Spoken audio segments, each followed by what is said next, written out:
Welcome to the Artist Academy podcast, a place where we focus on the business side of art to help you attract more customers, to increase your profits, to ultimately live a life of creativity and financial freedom. I'm your host, Andrea Earhart, and this week we have a guest, Mark McKenna, and this is continuing the series on interviewing canvas fine artists just to figure out how they're selling their art. I feel like I am a pro at murals and commissioned pieces on a wall. But when it comes to canvases, I know there's more than I need to learn. And so lately I've been contacting some artists who have really been just like, they know how to do it. And I'm like, hey, can you come on the podcast and talk about how exactly you're getting sales? And so with Mark, we discovered that he does a lot of his sales through art shows with people that he meets there, via other artists who connect him to things or collectors and things. So we talk about the specifics of how he sells via art shows, and he shares how he makes thousands of dollars, upwards of, I think he said his best show was like 50 grand. So perk up, take notes, and let me know what you think about this week's episode with Mark McKenna.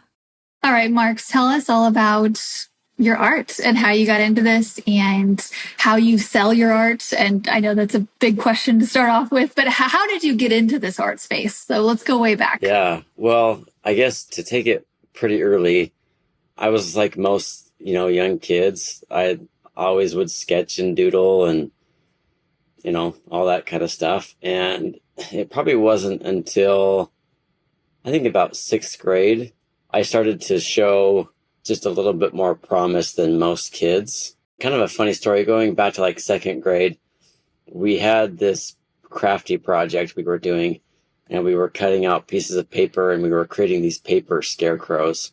And my teacher, she came over to my table and she saw that I had cut out a really nice circle for the head of my scarecrow. And she complimented me on how nice that circle was. And I was just like, yeah, I'm pretty amazing. And anyway, it was one of those moments that kind of just, it lit my fire about being an artist, or just even, anything creative. And it's funny, I don't know why that one sticks out to me, but I remember it. Like it was just like, this, like, I don't think I ever got like praised for much. And so it was like, what? I did something right, And anyway, it was kind of neat. And then I always was drawing and sketching. I would see other people's drawings and sketches and I would try to copy them. I thought they were cool. And I've always kind of been a copier. That's a bad thing now. I don't do that a whole lot, but with great feedback and affirmations along the way, I kind of just got pushed in this direction that I was good at art. And like I said, in sixth grade, I started to separate a little bit from most kids as far as showing different abilities and capacities. It wasn't really much, but it was enough that I was getting more recognition. And then by the time I was in junior high and I was able to take art classes, I was all in. And I was the kid that just, you couldn't stop from making art. And so I got like A+ in all those classes because I always did every extra credit project because I was always doing art anyway, and I just turn it in and I'd get extra credit. And in eighth grade, I did my first portrait, and we had to draw somebody that was famous. And the guy I drew, it kind of looked like him, but it was just enough that it was just like mind-boggling to me that I could make a drawing look like a person. It was like the fact that I could create a likeness. I was just blown away. And it was from that point on, I was like, I'm drawing portraits. And by the next year, it was ninth grade, I had a couple different teachers hire me to draw their kids for them. And they ended up being really nice pencil portraits, and they paid me like $50 a piece, spending like probably, I don't know, 30+ hours on each of these things. It was kind of like slave labor, but I was really thrilled to do it. And so by the time I got into high school, I was just definitely the more talented kid, not because I necessarily had all of this just raw natural ability. It was because I was working harder than anybody else. And so I knew when I was, in high school that I definitely want to be an artist. But I kind of had the misconception, like most people do, that artists starve or they're really poor unless they really hit it big, and somehow get a lot of hype and fame and glory through maybe Hollywood or whatever that would look like. I kind of always thought art would be something I would just do on the side because you just couldn't stop me from drawing and stuff like that. And when I got into college, I was actually studying to be a dentist. That was my plan. I'm so glad it didn't play out. Like, I don't want to work in people's mouths. But I got into the art program and was just kind of going through that. And I had some professors see my work, and one in particular kind of took me aside and said, why would you be a dentist when you can actually make art? And he had been a successful illustrator for probably 3 decades at that point, and was making a great living and even supporting a family. And he kind of convinced me to just drop all of the pre-dental classes and everything that I was doing and just go full bore into art. And so I ended up applying for the BFA program, and I got in on the illustration side of things and was really actually doing a lot of digital work. Digital was kind of becoming a big thing. And anyway, learned a lot of really great things. But in that process of my art education, I had a couple oil painting classes and absolutely loved painting. It was one teacher in particular that was just good at teaching it, and it just clicked for me. And like all of a sudden it was like, this is magical. I loved drawing. Like I was all into charcoal and pencil, but it was so tight and tedious. And painting is like, I can cover this giant space with a big brush, and it's like I don't have to sit there and noodle and doodle for an hour. And it was just like this magic just happened, and all of a sudden it was like it was amazing. It was so exciting. And I was getting close to graduating, and then I realized, oh, I'm not going to make a living anytime soon being an illustrator. And so I ended up, before I graduated, luckily I double majored into education. So I took a couple extra semesters and got my teaching certificate, was able to do some student teaching, and that springboarded me to a job in Wyoming. I was living in Idaho at the time, and in Wyoming, they just pay teachers better. And so I was applying for any teaching job in Wyoming I could find, and I landed in Cody, Wyoming, of all places, which is just a beautiful place to be. I was married at that point, and we had a couple of kids, and so it was like I was looking for a place to raise a family, and Cody is a phenomenal place to raise a family. Long story short, I got the teaching job. I was making enough, at least at that point, to pretty much pay the bills. And I was like, I'm going to jump into oil painting again. I hadn't touched it for probably 2 or 3 years. So it was ugly at first, but I was committed to the process and just learning.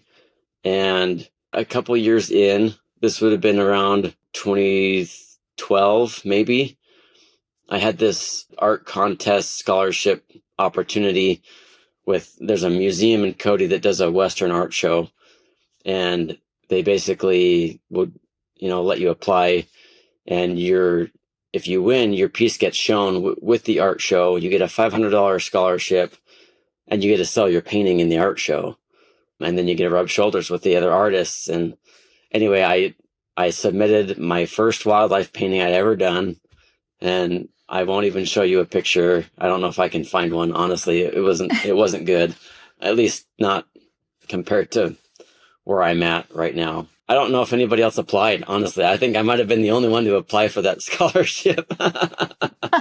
But anyway, I won, and my painting actually sold at the show to this sweet old lady who just loves to support people. And it was like this domino effect. All of a sudden, I had a little bit of money that I could put towards like a workshop.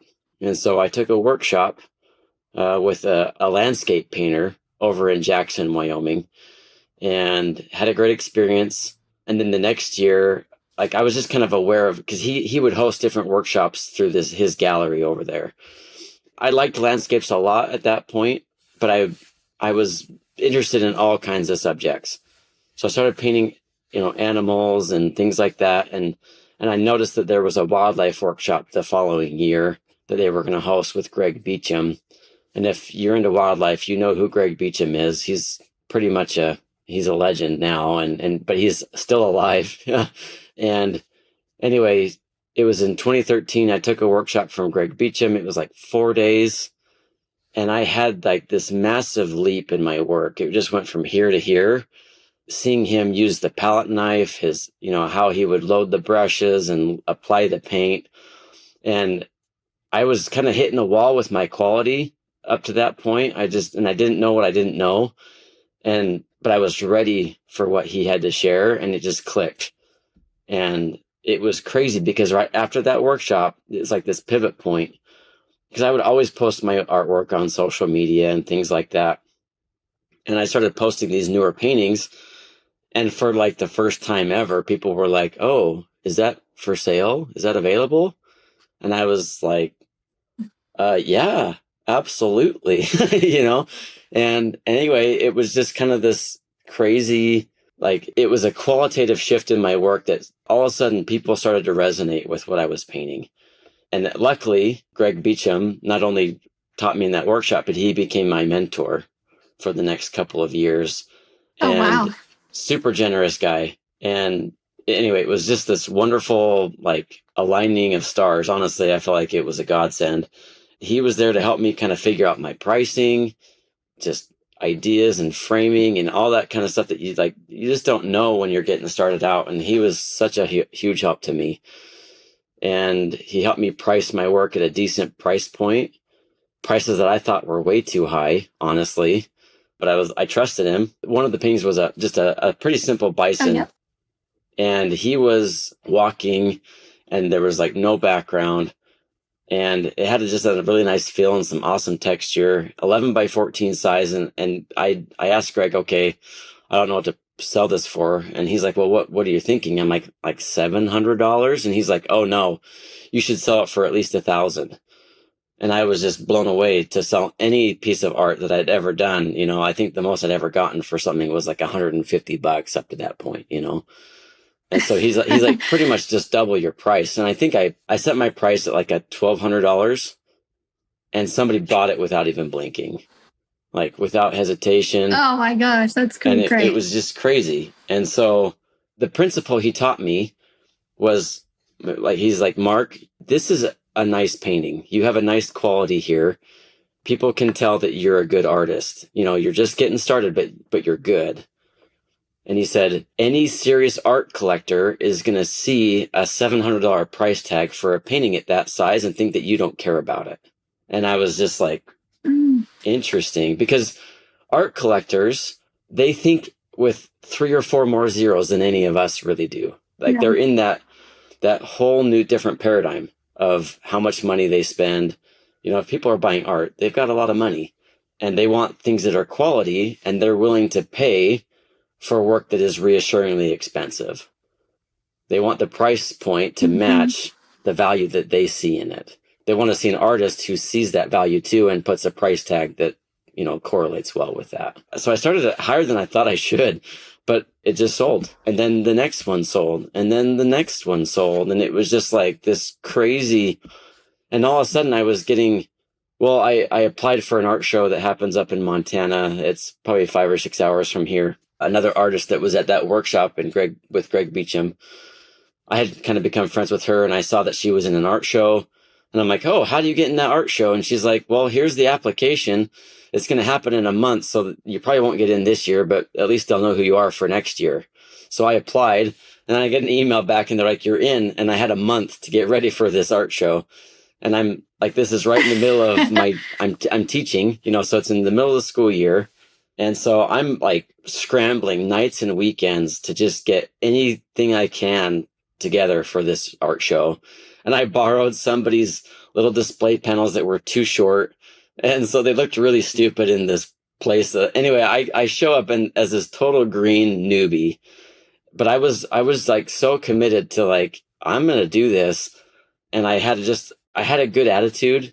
And I was there just excited. I'm going to learn. I'm going to figure this out. And I learned a lot that year because I didn't know a lot of what I was doing. And luckily there were other people there that were really helpful and very kind and generous to help me out. But art buyers showed up. And I think I came home with like $7,000 or $8,000. And I was just blown away to see that kind of money from something that I love to do. And it wasn't like having to babysit other people's kids, in the classroom. And anyway, so it was this awesome beginning. And then every year I would make more connections at these art shows, and I would meet gallery owners, and I started getting offered representation, and I started learning about other art shows that I could apply for. And within a couple of years, I had spread myself way too thin because I was applying to everything. But I was getting in, I was getting accepted. And all of a sudden I was like, and then I was doing way too much. And so the next year I scaled back a little bit because my wife was going to divorce me otherwise, and rightfully so. And scaled back, but I ended up making even more. So every year I was just making more of the art. And, by 2018, it was an absolute no-brainer that I was making plenty of money selling my paintings, and I could just drop the teaching gig and go into art full time. And it just blew my mind. If you'd have told me 5 years before that I could be a full-time artist, I would have laughed at you and thought you were crazy. And then all of a sudden, here I am making really good money selling original art to art buyers in the Western art world, making a really great living. And it was just this just beautiful domino, effect of just series of, and there was a lot of hard work in there. During this, when I was still teaching, I was painting 20 to 30 hours a week outside of school, outside of being a teacher. And Wow. because I had deadlines and all these things that I was getting ready for, and galleries that needed work. And it was just like, I learned to paint fast. I learned to really trust my gut and instincts. And it was crazy, just the growth. It was incredible, to say the least. So yeah, it was amazing. That's awesome. Well, first off, I love how you told me the whole story and everything in between, because a lot of times when podcast guests come on, I'm like, tell me how you got into it. They're like, well, I was a kid, I liked art, and now I'm here. And I'm like, tell me more. I was like, not even going to stop you. I'm like, this is what I like to hear, is the story, the full Yeah. thing. So thank you for telling us all of that. So, okay. So art shows and then meeting people, galleries, and online. Is that mostly how you get your commissions and sales today? Yeah, absolutely. And so all the while I've always been doing social media. And so I have a decent following, like on Instagram and Facebook. It's nothing crazy, but it's good enough. But I started to collect emails from people, at these art shows and events. So I have a newsletter that I send out, and then sending work to galleries, and then going to art shows, whether it's in person or sending work, one or two pieces, for either an auction or fundraiser event, whatever it is. Just always making connections and always trying to, I don't know, just to always, I was always networking. I was always in the mindset of like, I'm making friends and connections wherever I go. And I tried to be really kind and helpful and generous, especially at art shows to other artists, just because I wanted people to like me. Really, it's not who you know, it's who knows you and who likes you. And I think that's one of the big, really important aspects of being an artist. It's not who you know, it's who knows you and who likes you enough that they're going to want to work with you when an opportunity comes up or something like that. Like, if they like you, then they're going to think of you, and they're going to be like, oh, we need somebody in this art show. Let's reach out to Mark, and I can't tell you how many times that it's happened, several times, where people are like, hey, there's this new art show. We love your work and what you do and who you are. Like, do you want to be a part of it? And so it's just like, you have that mindset of lifting and serving wherever you go, and it comes back really, really hot and heavy to you in a good way. So So true. Okay. So whenever you go to these art shows, that you find or you're invited to. I have actually never done an art show. And so I'm curious about that because I do a lot of murals. But Yeah. so how many pieces do you take? Do you do prints or no? I do some prints. I usually have like a stack of paper prints that I'll kind of bring with me. And usually it's because you always get a mix of art buyers at well, certain art shows. Like the one up in Great Falls that I go to every year in Montana. You have a lot of locals that come through, and then you have some really big art buyers. So you have the full spectrum of money walking into your space and looking at your work. I do have prints, and usually at those shows, I'll sell, anywhere from $1,000 to $1,500 in prints, which is great. It's covering my expenses, but the real money is in selling the originals because the price tag is just so much bigger and better. So yeah, I have a stack of prints kind of laid out on a table, and then I've got display panels. This specific show, we take over hotel rooms. They take out the beds and a lot of the furniture, and you set up basically the perimeter of the walls with display panels. Mine are 8 feet tall, and Oh, wow. and then you hang your art, and people come through. Luckily there's a door on each end of the room, so you can actually walk through the room rather than kind of come into a cave, and then have to walk out. It's a really interesting setup, but it's really effective, and they've been doing it for like 50 years. And so it's a part of, people just know that that's what the show is like. And so I just have, originals and prints. And I usually have, to answer your question, how many paintings? As many as I can create before that show. So I get to the end of my fall crazy season there's a lot of art shows in the fall. That show happens in March. And so between, maybe October and March, I'm painting to get ready for that show and maybe sending some work to some galleries here and there. But for the most part, it's just in preparation for the show in March. And typically I've had anywhere from like a dozen paintings up to like 30, just depending on the situation. And some years are really great and some years are slower. And it's kind of just the way the art world is. Sometimes you're the hot you're the hot item, and everybody wants a Mark McKenna. And, there's years when I'll only sell a few and come home with a lot of work that I just, send off to galleries or maybe this one would be good for this show. And so that's kind of nice in its own way, but it's definitely nothing consistent, and it's hard in those ways because you just don't know what's coming as far as financial abilities to pay your bills and all that. Like it's up in the air. So you learn how to budget and save and all that good stuff that goes along with it too. Awesome. How much are you usually making at a show? Like, I know it varies, but say on a good year or a good show, you're like, on a I did good pretty year, it'll be probably in the 25 to 30,000 range. Nice. I've had better years than that. Even I think the most I ever made at a show was around 50. Wow. Which was incredible. It was, that was by far my best year. I think the best I had done before or since is probably like the 35, maybe a little more than that, but not much. That's awesome.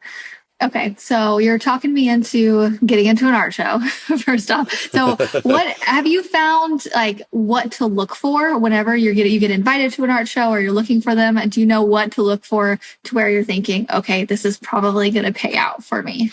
I look at the names. Like, who else is a part of this art show? I know a lot of artists in the Western art world.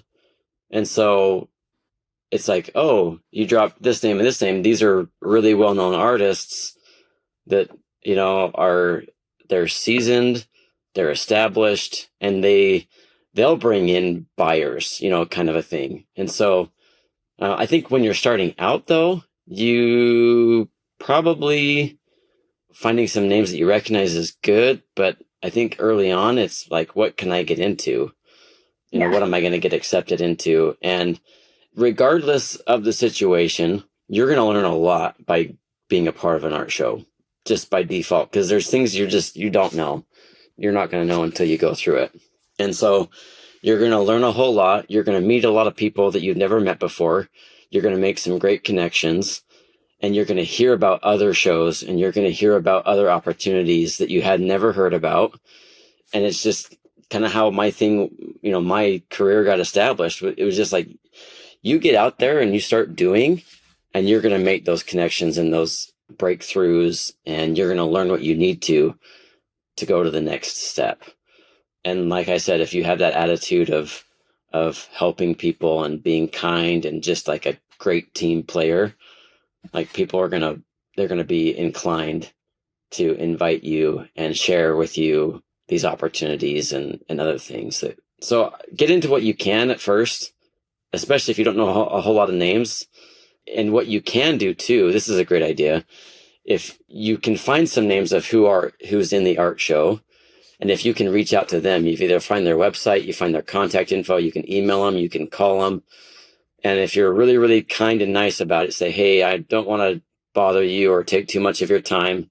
I'm looking into this art show. I can see you've been a part of it before. What can you tell me about it? And have some questions for them. And I've found that, honestly, I don't think I've ever run into somebody who was a jerk or was, like really mean or not helpful. Sometimes I didn't get through, like I didn't get a response, whether it was an email or they just didn't answer the phone. That's happened. But whenever I've actually made contact, people have been extremely kind and generous to share what they know. And it's so helpful. Basically it's just like getting a referral or you call like a reference just to get some tips on, I guess, things of like what you should bring or like what kind of style does best or what kind of things do they usually tell you? A lot of times you just got to do your research. Like you look at the artists, you find their websites, you see what kind of work they're doing. For me, my work fits really, really well in like the Western art world. I do a lot of wildlife, and it's North American kind of Western wildlife, elk, moose, bears, foxes. And it overlaps a little bit into some other areas, but the West is really like my niche, and it just makes sense for me to work in that. And so you like looking at other people's work, like if you can find other artists that do the same subject as you, maybe just a little bit differently, I think that's a good sign. I think the beauty of the Western art world is that it's a pretty broad genre. You've got landscape, you've got wildlife, you've got cowboy, you've got Native American. Anything that ties into those subjects, it kind of fits in the Western art world. And so it's pretty broad, and I think it just depends on what you're doing. So I know if you're a figurative artist, maybe you should start painting, if you want to get into a Western show, like maybe it should be more cowboys or even like pioneer scenes or Native American, like you can kind of point your style into that, direction and still have fun doing what you love to do, but just twisting it so that it fits, the show. As far as getting in, you'd probably want to have a body of work that shows that you fit in. And so that's also important. So hopefully you can find places that already shows work that you're already a fit, that you already have a portfolio to show them that makes sense for that. Because they're going to want to see your work regardless. But if they can see your work and meet you and like you, that's a whole nother step up in that process. What are the hours that you're typically showing? So I'm sure it varies, but like all day Friday and Saturday or what? This one up in Great Falls, it's like a Thursday, Friday, Saturday. And It's pretty much all day, like 10 a.m. till about 10 o'clock at night, whenever people stop coming through, kind of a thing. And so you just have your doors open, and everybody who walks in the door, you just try to give your best to, and you try to have conversations with and try to make a connection somehow with your work and them. And, I think the beauty of art is that when people resonate with it, it's usually there's some story, there's some experience that they've had that your painting reminds them of, or whatever that is. And so for me, it's like, well, when we were at this national park and we saw some mountain goats or some elk or some bison, and they have like this memory, and they have this really kind of cool emotional connection. So it's fun to just like figure out what that is, and then you just keep talking about it. And I'm not really a pushy kind of sales guy. I like my work to sell itself. If somebody doesn't want my work, then I'm not going to try to force it on them. I want them to love it. Whenever they see it, I just want them to just get joy and energy from my painting. I think I could be better at sales, honestly, but so far I've been able to do pretty well. Fortunately, most everything I paint sells, and I think that has to do with my subject and maybe the way that I paint. I think people like my style. So, yeah. Yeah, and you stick within a genre, so people get used to you painting a certain thing, and so you gain a following from that. And so this is such a good example of, you don't need to be the very best salesperson when you can really have your work does the selling for you in general. I mean, starting a conversation with somebody, sure. I was going to ask that. That was going to be my next question of like, everybody that comes by, do you try to talk to everybody? Or do you just like, hey, how's it going? Like, what do you say? What's the first thing out of your mind? So when people come into my room, I definitely try to break the ice with just a really simple icebreaker. How you doing? How's the show? Are you going cross-eyed yet? Just kind of warm them up a little bit and let them know I'm not going to attack them. And then I kind of back off a little bit so that they have some space. I don't like to be breathing over their shoulder while they're looking at my paintings. I kind of just sit back and just let them have their space and to soak it in. And then a lot of times they'll either like sometimes they'll just sweep and then they'll just leave. It's like, all right, have a great day, And sometimes they'll kind of walk around and they'll stop at one in particular, and I'll be like, hey, I noticed you stopped at this one. Like, what draws you to this one? Or, what do you like about it? And sometimes there's a story attached or whatnot. And if I'm on my A game, I'm usually like, well, is there a spot in your house that this would fit? And start like helping them to kind of visualize ownership of this painting, and so like, is there a spot in your house that you're thinking for this? Would that fit? Okay. Anyway. And so you just kind of start to get that conversation rolling. And if there's a story attached to my painting, like, oh yeah, I photographed this fox in Yellowstone, and it was so fun. Like, it was jumping in the air and pouncing through the snow and diving for mice and, whatever that was. And you kind of give them a little backstory. People just love to have those experiences, and they like to make a connection. And if you're a nice person, they like to get to know you. And sometimes you just have a great conversation. And for me, that's something that I think comes more naturally. I know a lot of people are a little bit more socially introverted and, kind of keep to themselves.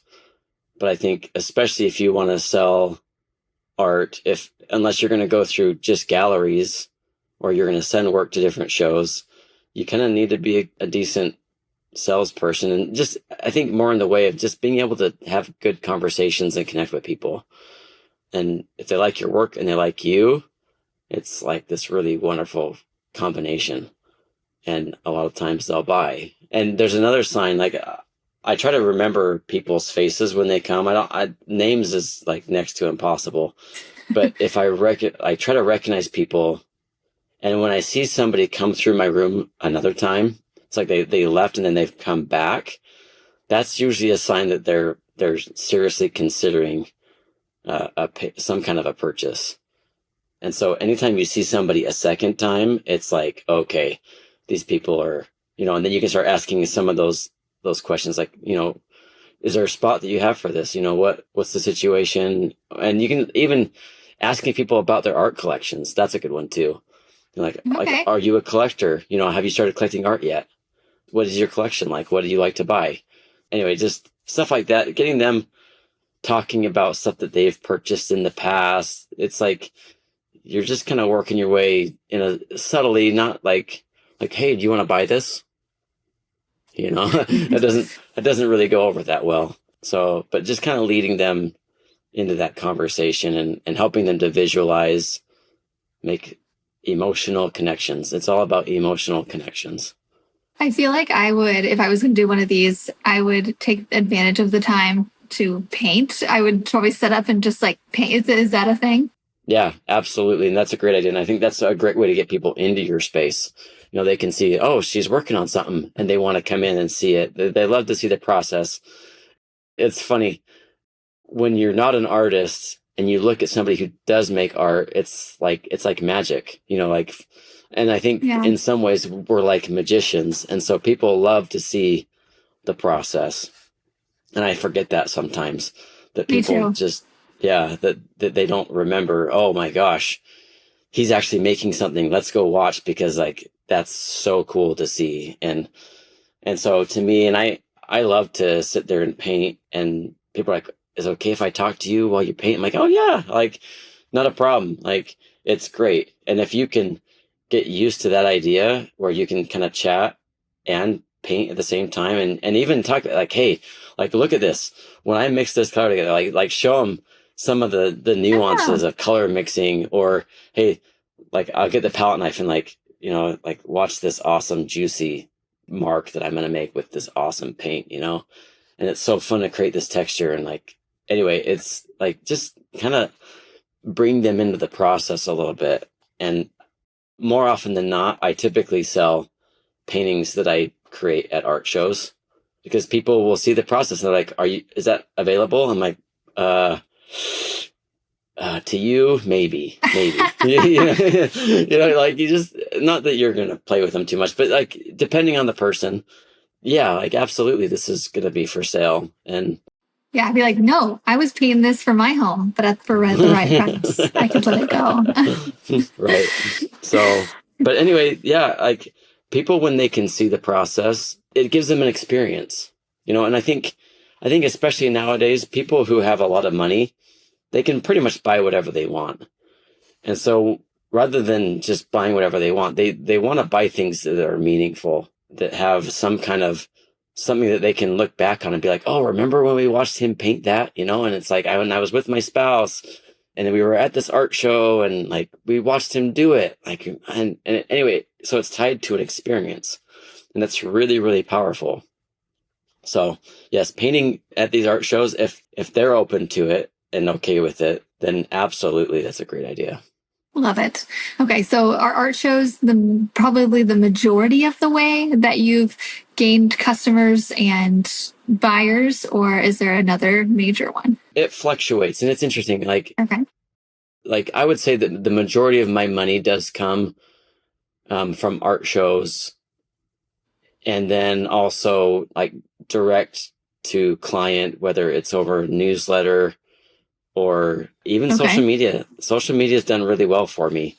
I think it was COVID that kind of broke the ice with people deciding to buy stuff without having seen it physically, like in person.